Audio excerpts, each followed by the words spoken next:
Hello dear students, कैसे हैं आप लोग। मैं विक्रम, आपका accountancy teacher from VVN sir commerce classes. स्वागत करता हूं आज क्लास में। और ये हमारा आज लेक्चर 4 है। इससे पहले हम 3 लेक्चर डिस्कस कर चुके हैं। तीनों लेक्चर्स में अब तक हमने जो बात डिस्कस की वो theoretical concept plus realisation account के बारे में चर्चा चल रही थी। और रियलाइजेशन अकाउंट में भी ए और बी में हमने देखा था कि एसेट्स कैसे ट्रांसफर करते हैं, किन को ट्रांसफर नहीं करते, लायबिलिटीज कैसे ट्रांसफर करते हैं, किन को ट्रांसफर नहीं करते। और साथ ही साथ जो एक्यूमुलेटेड प्रॉफिट होते हैं उनमें एक स्पेसिफिक रिजर्व होता है, वर्कमैन कंपनसेशन रिजर्व। तो उसको कैसे रियलाइजेशन में हम ट्रांसफर करते हैं, क्या एंट्री करते हैं और किस तरीके से ट्रीट किया था, इसके बारे में हमने लास्ट क्वेश्चन डिस्कस किया था कंसेप्ट के साथ एक इलिस्ट्रेशन फर्स्ट। और आज हम लोग बात करेंगे जो हमारा रियलाइजेशन अकाउंट था, जिसमें मैंने आपको कितने अल्फाबेट बताए थे, टोटल 8 अल्फाबेट, ABCDEFGH। उनमें से AB हमने कवर किया था, आज हम कवर करेंगे CDEFGH। और बेसिकली CD को हम यहाँ कवर करने वाले हैं। और इनमें भी एक खास पॉइंट और देखेंगे, जैसे रियलाइजेशन एक्सपेंसेस से जो बिलोंग करेगा कि उनकी एंट्रीज हम कैसे पास से करते हैं। तो आज केवल पढ़ेंगे CD क्या होते हैं, कैसे इसमें एंट्रीज की जाती हैं, किस तरीके से इनकी एंट्री फुलफिल की जाती है, राइट। और हमारी बुक रहेगी DK गोयल सर की बुक अकाउंटेंसी क्लास 12th के लिए, part A volume 1 CBSE syllabus के according, accounting for not for profit, organisation and partnership firm. चलिए कंटिन्यू करते हैं आज के टॉपिक को। तो आज के टॉपिक में हमारे पास शामिल करेंगे हम लोग क्या, CD, basically CD part from realisation account. कि CD ABCDEFGH ये कोई पार्टिकुलरली बुक्स में गिवन नहीं है, लेकिन ये आप इनको जो है जिस तरीके से मैं बताता हूँ उस तरीके से करने की कोशिश करिए। आपको डेफिनेटली रियलाइजेशन अकाउंट तो बहुत अच्छे से बनाना आ जाएगा और कभी गलती नहीं करेंगे इसके अंदर। चलिए हम बात कर रहे हैं D पार्ट पर, entries for realisation of assets. उसके नेक्स्ट हमारा रहेगा पेमेंट ऑफ आउटसाइडर लायबिलिटीज के लिए, नहीं C पार्ट पर, ठीक है। तो सबसे पहले हम पार्ट करते हैं डिस्कस D में D अल्फाबेट हमें क्या था, disposed of assets, disposed of assets, यानी कि एसेट्स को सेल करना। एसेट्स को क्या करना, सेल करना। अब एसेट्स को सेल करने के लिए आप एक बार रियलाइजेशन अकाउंट बनाइए, थोड़ा सा छोटा सा, जैसे मैंने आपको बताया था बनाने के लिए। इस अकाउंट को आप हमेशा याद रखिए, जब भी कोई एंट्रीज आपको पास करनी है जो रिलेटेड टू रियलाइजेशन अकाउंट है या नहीं है, आप इस अकाउंट को जरूर बनाइए। आपको बहुत सारी चीज़ें यहाँ से क्लियर हो जाएंगी। ABCDEFGH, ठीक है। ये हमारे टोटल 8 अल्फाबेट हैं। यहाँ और लगा दिया मैंने, दोनों में से एक ही आता है। ए का मतलब मैंने बताया था एसेट्स ट्रांसफर्ड, ये कहाँ से ली थी हमने, बैलेंस शीट से। बी मतलब बोरोइंग्स, ये कहाँ से ली थी, बैलेंस शीट से। ये पूरा पोर्शन हमारा बैलेंस शीट का था। यानी क्वेश्चन अगर आपको गिवन है और रियलाइजेशन अकाउंट आपसे पूछ लिया है तो बिना पढ़े भी क्वेश्चन को आप सीधे एसेट्स एंड बोरोइंग्स का पार्ट ट्रांसफर कर सकते हैं, ठीक है। सी और डी को करने के लिए आपको एडिशनल इंफॉर्मेशन रीड करनी पड़ेंगी, ठीक है। एडिशनल जो इन्फोज होती हैं उनको आपको रीड करना पड़ेगा, क्योंकि ये सारी बैलेंस शीट के नीचे गिवन होती हैं एडिशनल इन्फॉर्मेशन के तौर पर। इसमें सपोज लिखा होता है कि एसेट्स को बेच दिया गया, लायबिलिटीज को पेड ऑफ कर दिया गया और कुछ साथ साथ खर्चों को भी पेमेंट हमने किया होगा, जैसे रियलाइजेशन एक्सपेंसेस वगैरह। तो इन सब के बारे में एडिशनल इन्फॉर्मेशन में गिवन होता है, तो वहां पर आपने इनको देखना है, ठीक है। तो वहां पर हम डी पार्ट से शुरुआत कर रहे हैं। डी पार्ट में मैंने आपको बताया था कि जब एसेट्स बेची जाएंगी तो यहाँ पर बाय बैंक या कैश वर्ड आप यूज करेंगे। सर ये बैंक या कैश कब यूज करना है, देखिए ये आपका डिपेंड करेगा बैलेंस शीट पर या क्वेश्चन में क्या दिया गया है। अगर बैलेंस शीट में आपको दिया गया कैश और बैंक दोनों का बैलेंस, तो आई विल से कि आप प्रेफरेंस दे बैंक अकाउंट को, बैंक से आप सारी ट्रांजेक्शन करें। और अगर आपको कैश दिया है तो आप कैश से सारी ट्रांजेक्शन करें, यदि बैंक दिया है तो बैंक से सारी ट्रांजेक्शन करें। या फिर क्वेश्चन में देखें लिखा क्या है कि कौन सा अकाउंट आपको प्रिपेयर करना है, कैश अकाउंट या बैंक अकाउंट। यदि आपको बनाना है कैश अकाउंट और बैलेंस दिया है बैंक का, तो भी आप सारी एंट्रीज कैश से करेंगे। यदि आपको बनाना है बैंक अकाउंट और क्वेश्चन में दिया है कैश अकाउंट, तो भी आप सारी एंट्री बैंक से करेंगे, ठीक है, as per the requirement of question. तो आप बाय कैश या बाय बैंक यहाँ लिख सकते हैं। ऐसे ही जब लायबिलिटीज की पेमेंट करेंगे हम लोग तो लिख देंगे टू कैश या टू बैंक के नाम से एंट्री। तो इन दोनों में से हम एंट्रीज किस तरीके से पास करेंगे उसके बारे में बात करते हैं। तो यहाँ सिंपल सी बात समझिएगा, जो आपने सबसे पहला पोर्शन किया ए और बी, इसका पर्पज था अकाउंट्स को क्लोज करना। इसका पर्पज क्या था, अकाउंट्स को क्लोज करना। हमने अकाउंट्स क्लोज कर दिए। अब आपके पास ना तो कोई एसेट्स रखी है ना कोई लायबिलिटीज रखी है, यानी कि उनके बुक वैल्यूज हमारे पास पड़ी है रियलाइजेशन अकाउंट में। अब उनको सिर्फ सेल करना है और पेमेंट करना है, लेकिन हम उनके नाम से एंट्रीज नहीं करेंगे, क्योंकि अब हमने उनके अकाउंट्स को क्लोज कर दिया है, तो अब हम एंट्री करेंगे रियलाइजेशन के नाम से, और साथ में दूसरा अकाउंट हमारा कौन सा रहने वाला है, या तो कैश या बैंक। तो इसीलिए जब हम एसेट्स को बेचेंगे तो एंट्री क्या होगी, bank account debit to realisation. ये हमारी डेबिट साइड है, ये हमारी क्रेडिट साइड है। तो इसके क्रेडिट में लिखा है बाय बैंक, तो बैंक अकाउंट डेबिट हो जाएगा, रियलाइजेशन क्रेडिट हो जाएगा। और अगर पेमेंट करेंगे तो लिखेंगे realisation account debit to cash account. Clear, ये तो हुई जर्नल एंट्री। आइए देखते हैं कौन कौन सी जो लाइबिलिटीज हैं जिनकी पेमेंट की जाएगी, या कौन कौन सी एसेट्स हैं जिनको हम बेचते हैं।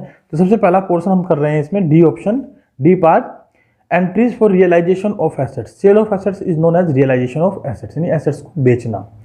When assets are sold for cash, जब एसेट्स नगद बेची जाए, नगद बेची जाए, तो cash and bank account debit to realisation account. तो यहां पर ये हो गया।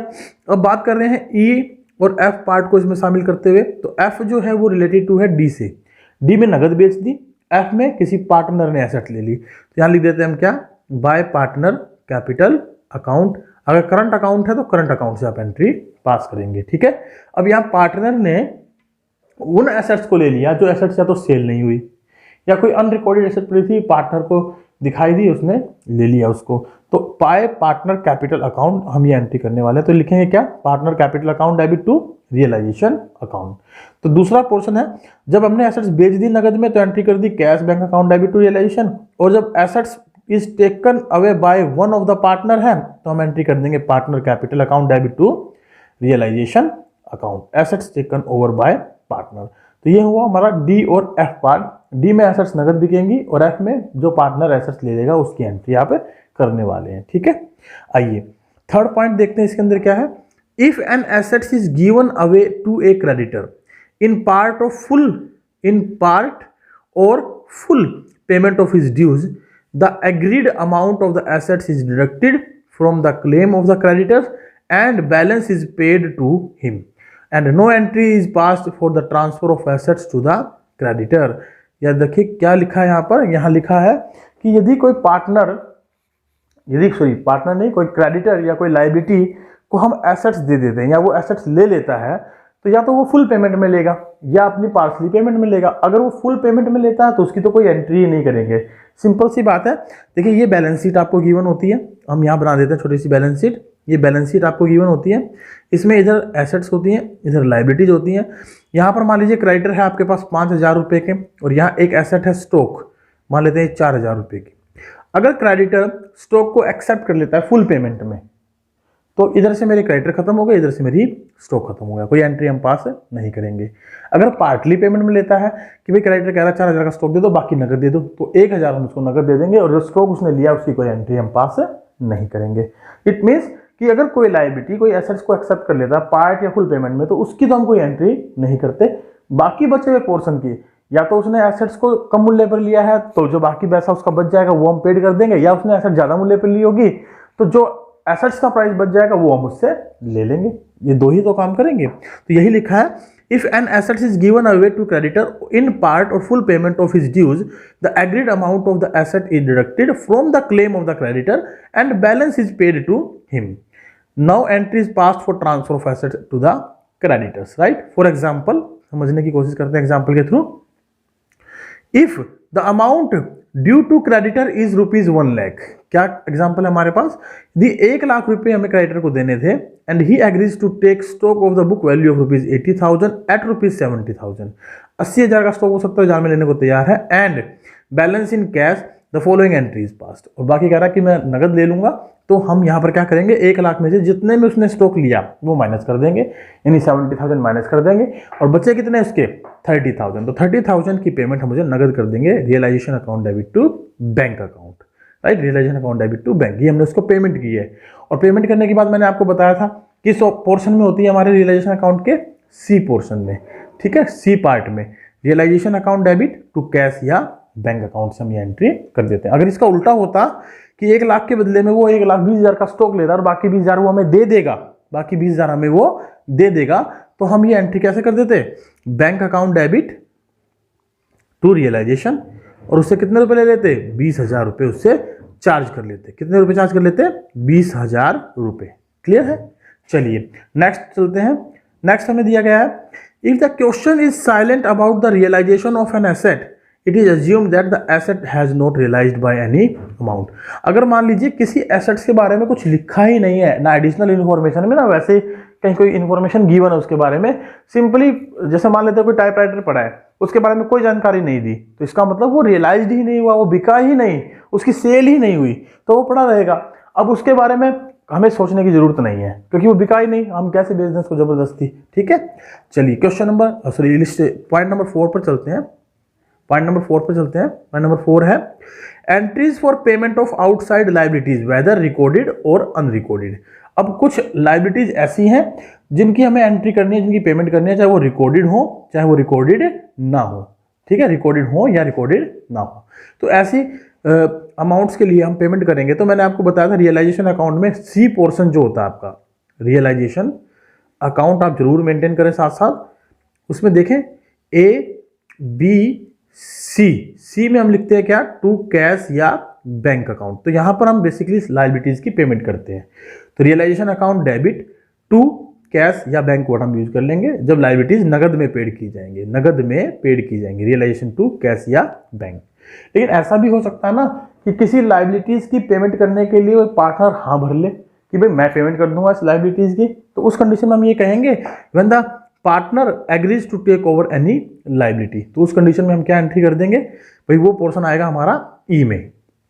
ठीक है, ए बी सी डी में नगद बेच दी एसेट्स, ई एक्सटर्नल, ई मतलब एक्सटर्नल लायबिलिटीज या outsider liabilities taken by partner, और एफ का क्या मतलब था, फिक्स्ड एसेट्स और current assets taken by partner. तो हमने इससे पहले डी और एफ पार्ट डिस्कस किया था, अभी हमने सी पार्ट डिस्कस किया कि लायबिलिटीज की नगद में पेमेंट कर दें, और अब कर रहे हैं F part discuss. F part में हम क्या करने वाले हैं, सॉरी ई पार्ट में हम क्या करने वाले हैं, external liabilities taken by partner. तो यहाँ एंट्री क्या हो गई, रियलाइजेशन अकाउंट डेबिट, और लिख देंगे यहाँ पर टू पार्टनर कैपिटल अकाउंट। तो हमारा एंट्री का जो पोर्शन होगा वो क्या बनेगा, realisation to partner capital account. Partner agreed to pay off liability, partner क्या करता है, लायबिलिटीज को पेड करने के लिए तैयार हो जाता है। If the question is silent about payment of a liability, then it has to be paid in full. ध्यान रखें, एसेट्स के बारे में यदि कुछ नहीं कहा तो आप ये मानेंगे कि वो बिकी ही नहीं, लेकिन अगर लायबिलिटीज के बारे में कुछ नहीं कहा तो यू हैव टू पे इट इन फुल अमाउंट, क्योंकि लायबिलिटी तो बर्डन होता है, आप नहीं करेंगे तो खुद मांगने आ जाएगा, आप पेड नहीं करेंगे तो वो खुद मांगने आ जाएगा आपके पास पैसा। क्लियर है? तो ये अभी हमने क्या क्या कंप्लीट किया, हमने कंप्लीट किया ए बी सी डी ई और एफ पोर्शन। अब लास्ट में जो पोर्शन बचे हैं जी और एच, वो इसको जोड़कर ये माइनस करने से या इसको जोड़कर ये माइनस करने से आएगा। ध्यान रखें, डेबिट साइड ज्यादा हो तो आपको इधर लॉस दिखाना है, और यदि क्रेडिट साइड आपकी ज्यादा हो तो इधर आपको प्रॉफिट शो करना, और ये ट्रांसफर होता है पार्टनर्स के कैपिटल अकाउंट में। हम जब क्वेश्चन करेंगे इसके तब इस पूरे पोर्शन को दोबारा से एक बार स्टडी करेंगे, पढ़ेंगे और देखेंगे क्वेश्चन क्या हम A B C D E F G H में सेट कर पा रहे हैं या नहीं कर पा रहे हैं। राइट, चलिए नेक्स्ट है एक important point that is related to payment of realisation expenses. अब इसके बारे में हम ध्यान से समझेंगे क्योंकि ये बड़ी इंपॉर्टेंट एंट्रीज है, और इन एंट्रीज के बिहाफ पर ये मान के चलिए एग्जाम में जो क्वेश्चन आता है फुल फ्लैज, वो एक दो एंट्रीज ऐसी डाल देता है जो रियलाइजेशन एक्सपेंसेस से रिलेटेड होती है, और अगर हमें ये समझ में नहीं आ रखी है तो इसी की वजह से हमारा क्वेश्चन गलत होने की संभावना क्रिएट कर देता है। तो इसको ध्यान से समझना है, अच्छे तरीके से समझना है। मैं साइड बाय साइड शॉर्टकट भी यूज करूंगा कि कैसे इसको आप अंडरस्टैंड कर सकते हैं, स्टेटमेंट को पढ़ के कैसे आप माइंड में उसको सेट कर सकते हैं ताकि आपको ये समझ में आए, ताकि आपको ये क्लियर हो। क्लियर है? चलिए ध्यान स्टार्ट करते हैं। देखिए हमारा पेमेंट ऑफ रियलाइजेशन एक्सपेंसेस में पहला पॉइंट मैं यहाँ शॉर्टकट में लिखूंगा, when expenses are paid by firm. इस लाइन को आप यूं समझेंगे जब कुछ ना लिखा हो इसके साथ कि रियलाइजेशन एक्सपेंसेस जो हैं वो फर्म के खर्चे हैं, तो फर्म उसको क्या करेगी, बियर करेगी, और क्योंकि पेमेंट करने की बात की गई है फर्म के द्वारा तो फर्म उसको पेड भी कर रही है। Realisation expenses are paid by firm, realisation expenses, इसका मतलब बियर के बारे में कुछ लिखा नहीं है तो यही कहेंगे कि वही बियर करने वाली, यानी फर्म के ही खर्चे हैं, फर्म बियर करेगी। जब फर्म के खर्चे फर्म बियर करेगी और फर्म ही पेड कर रही है तो डेफिनेटली फर्म पेड करेगी तो उसकी जेब से पैसा जाएगा टू कैश और बैंक। ठीक है, और खर्चे हैं तो रियलाइजेशन अकाउंट में डेबिट हो जाएंगे। रियलाइजेशन अकाउंट एक नॉमिनल अकाउंट है, नॉमिनल अकाउंट में सारे खर्चे डेबिट और इनकम क्रेडिट की जाती हैं। तो realisation account debit to cash and bank account, हम कैश और बैंक अकाउंट वर्ड यूज कर लेंगे for payment of expenses paid by firm. ध्यान रखें रियलाइजेशन एक्सपेंसेस किसने बियर किए थे, फर्म ने बियर किए थे, पेड किसने किए थे, फर्म ने पेड किए थे। ये केस आप नोट कर लेंगे, इस केस को इस तरीके से आप इसको बना लें ताकि आपको ये क्वेश्चन याद ना रहे, मतलब भूले ना आप लोग इसको, इस केस को क्या ना करें, भूले ना, आप इसको शॉर्टकट में ऐसे लिख लें। चलिए सेकंड पॉइंट पर चलते हैं। देखिए सेकंड पॉइंट क्या है, when expenses of realisation are paid by a partner on behalf of a firm. इस बात को समझें, expenses of realisation are paid by a partner behalf of firm. तो इसका मतलब जो रियलाइजेशन एक्सपेंसेस हैं वो खर्चे किसके हैं, फर्म के, तो फर्म को बियर करने चाहिए थे, फर्म बियर कर रही है, लेकिन पेड कौन कर रहा है, पेड कर रहा है partner, paid by partner, paid by partner. Firm के खर्चे पार्टनर यदि पेड करे तो भाई एक बात बताओ, पार्टनर ने एक पार्टिकुलर लायबिलिटी ले ली फर्म की खर्चों की कि वो खर्चे पेड करेगा। अब पार्टनर यदि कोई लायबिलिटी ले लेगा तो आप याद करें रियलाइजेशन अकाउंट में मैंने आपको बताया था A, B, C, D, E में external liabilities taken by partner वाली एंट्री हम पास कर देते हैं। तो यहाँ पर अगर पार्टनर कोई लायबिलिटी ले रहा है रियलाइजेशन एक्सपेंसेस की और वो पेमेंट कर रहा है तो हम यानी हम मतलब फर्म उसको वो पैसा देगी या नहीं देगी, देगी। तो कैसे देगी, उसके कैपिटल अकाउंट के थ्रू, ये कैपिटल अकाउंट में क्रेडिट कर देगी। तो अब हम यहाँ एंट्री क्या कर देंगे, जो पार्टनर ने खर्चे किए उसके अकाउंट को तो कर देंगे क्रेडिट, और क्योंकि फर्म के खर्चे हैं तो फर्म अपने लिए यूज कर लेगी रियलाइजेशन अकाउंट। खर्चे किसके हैं, फर्म के, रियलाइजेशन अकाउंट डेबिट कौन पेड कर रहा है, partner, to partner capital account, इसके अकाउंट में क्रेडिट कर देंगे क्योंकि इसने अपनी जेब से दिया हुआ है खर्चा और हम इसको बाद में इसके कैपिटल अकाउंट में जोड़ कर दे देंगे। क्लियर है। तो ये शॉर्टकट जो है इस स्टेटमेंट के लिए, इसको आप नोट कर लें ताकि आपको ये एंट्री करने आसान रहे, आप इसके जो है इसे भूलें ना। ठीक है। चलिए थर्ड पॉइंट क्या है, when the firm has agreed to pay fixed amount to the partner towards realisation expenses and partner has to bear these expenses. अब यहां बात क्या हो रही है कि भाई फर्म जो है ना पार्टनर को, फर्म जो है पार्टनर को एक फिक्स अमाउंट पेड करेगी और पार्टनर जो है उन खर्चों को बियर करेगा और खुद से पेड करेगा। तो यहाँ पर एक सिंपल सी बात है, देखिए यहाँ बात की गई है भाई खर्चे जो हैं वो कौन बियर कर रहा है, पार्टनर, और कौन पेड करेगा, पार्टनर। तो पार्टनर बियर करेगा और पार्टनर पेड करेगा, उसके लिए तो हम कोई एंट्री नहीं करने वाले। इस केस को हम यूँ समझते हैं कि रियलाइजेशन एक्सपेंसेस जो थे वो क्या है, फर्म के खर्चे हैं, ठीक है, और पेड कौन कर रहा है, पार्टनर पेड कर रहा है। ठीक है। और एक पॉइंट हम यू लिख लेते हैं, रियलाइजेशन एक्सपेंसेस जो हैं पार्टनर को बियर करने हैं और वो पार्टनर ही पेड करेगा, फिर अपनी जेब से पार्टनर ही पेड करेगा। तो इस पार्टिकुलर पार्ट के लिए कि भाई पार्टनर ने उसके खर्चे को बियर किया और पार्टनर ने पेड किया, इसके लिए तो हम ये कहेंगे कि वो अपनी पॉकेट से खर्चा करेगा, लेकिन बदले में फर्म उसको क्या कर रही है कि वे खर्चे एक्चुअल में किसके थे, फर्म के थे, लेकिन पेड किसने कर दिए, पार्टनर ने कर दिए। तो ये पहले वाला केस आ जाएगा ना, पहले वाला केस आ जाएगा, ये वाला सेम। तो यानी कि इस भाई कह रहा है कि बियर तो वो करेगा लेकिन बदले में कुछ अमाउंट लेगा, तो डेफिनेटली बियर करेगा तो पेड भी खुद करेगा, तो इसकी तो कोई एंट्री हम करने वाले नहीं है, इसकी तो नो एंट्री हो जाएगी। लेकिन क्योंकि बदले में उसको कुछ ना कुछ देना पड़ेगा हमें, तो फिक्स अमाउंट देंगे, तो उसकी एंट्री सिमिलर हमारी ऐसी एंट्री हो जाएगी कि रियलाइजेशन एक्सपेंसेस एक्चुअल में फर्म के थे, पार्टनर ने पेड कर दिए, तो एंट्री हो जाएगी realisation account debit to partner capital account. Sir ये बात थोड़ी समझ में नहीं आई, सिंपल सी बात देखो, अगर मैं सहवाग स्कूल में काम करता हूँ, ठीक है, अब सहवाग स्कूल मुझे ये कहता है कि आप सर बाजार में जाएं तो स्कूल के लिए 10 सीट ले आए, ड्राइंग सीट्स मैं ले आया, और उसका पैसा कौन पेड करके आया, मैं पेड करके आया। अब वो पैसा मैंने पेड किया, तो यानी वो पैसा जो मैंने पेड किया, तो मैं सहवाग स्कूल से पैसा ले सकता हूँ कि नहीं ले सकता हूँ, ले सकता हूँ। ये पोर्शन तो हुआ, ये खर्चे तो थे किसके, फर्म के, स्कूल के, और पेड किसने किए, मैंने किए, तो मैंने फर्म से ले लिए। अब यहाँ पर ये बात हुई है कि फर्म मुझे कह रही है कि भाई जो भी हम यहाँ फंक्शन ऑर्गेनाइज करेंगे उस फंक्शन का सारा ऑर्गेनाइजेशन आपने करना है, उसमें जो भी खर्चा आएगा वो आपने अपनी जेब से देना है, बदले में हम आपको एक लमसम अमाउंट पेड करेंगे। ठीक है। तो मैंने कहा ठीक है जी, वो खर्चे मैंने बियर किए, मैंने पेड किए, उसके लिए मैं कोई अपनी एंट्री तो लिखूंगा नहीं, हाँ, लेकिन मुझे पता होगा कि मैंने कितने खर्चे किए, बदले में मुझे क्या मिल रहा है वो संस्था मुझे देगी। तो संस्था जो मुझे देगी वो देने से मना ना करेगी, वो तो देगी। तो उसके लिए उसने ये एंट्री कर दी, realisation account debit to partner capital account. Clear है। तो होप सो कि आपको ये बात समझ में आई होगी कि हम ये एंट्री कैसे कर रहे हैं। चलिए फोर्थ वन पॉइंट है, when realisation expenses are to be borne by, क्या था हमारा ये, when realisation expenses are borne by the partner and the expenses are paid by firm. अब ये एंट्री को हम ये समझें, realisation expenses borne by partner, partner bear करेगा, लेकिन पेड किसने कर दिए, फर्म ने पेड कर दिए, पेड बाय फर्म। अब देखो फर्म यदि खर्चे पेड करेगी तो डेफिनेटली उसकी जेब से तो पैसा जाएगा, तो वो तो हम लिख देंगे टू बैंक। अब खर्चे किसके हैं, पार्टनर के, तो पार्टनर के लिए हम क्या यूज करेंगे, उसका नाम, पार्टनर कैपिटल अकाउंट। तो partner capital account debit to cash और बैंक के अकाउंट से हम ये एंट्री कर देंगे। ये जो शॉर्टकट में बना रहा हूँ ना बेटा, इनको आप जरूर नोट करें, ये आपकी एंट्रीज को ईजी कर देंगे, आसान बना देंगे। ठीक है, यहाँ पर रियलाइजेशन एक्सपेंसेस बियर कौन कर रहा है, पार्टनर, फर्म पेड कर रही है, सीधी सी बात है। अगर इस बात को यूँ समझना चाहें कि मैं किसी कंपनी में काम करता हूँ, कंपनी कह रही है कि भाई ये खर्चे जो है ना आपके हैं, आपको अपनी जेब से करने हैं, लेकिन हम आपके ब्याज पर पेड कर देते हैं, तो बाद में आपसे ले लेंगे। तो वही हमने पार्टनर के कैपिटल अकाउंट से वो काट लिए नगदी में, है ना, उसकी कैपिटल को कम करके। भाई पार्टनर कैपिटल डेबिट करेंगे तो उसकी कैपिटल क्या हो जाएगी, कम हो जाएगी ना, इसलिए एंट्री हमने कर दी। लास्ट वन पॉइंट है, no entry will be passed if expenses are to be borne and paid by partner out of his pocket.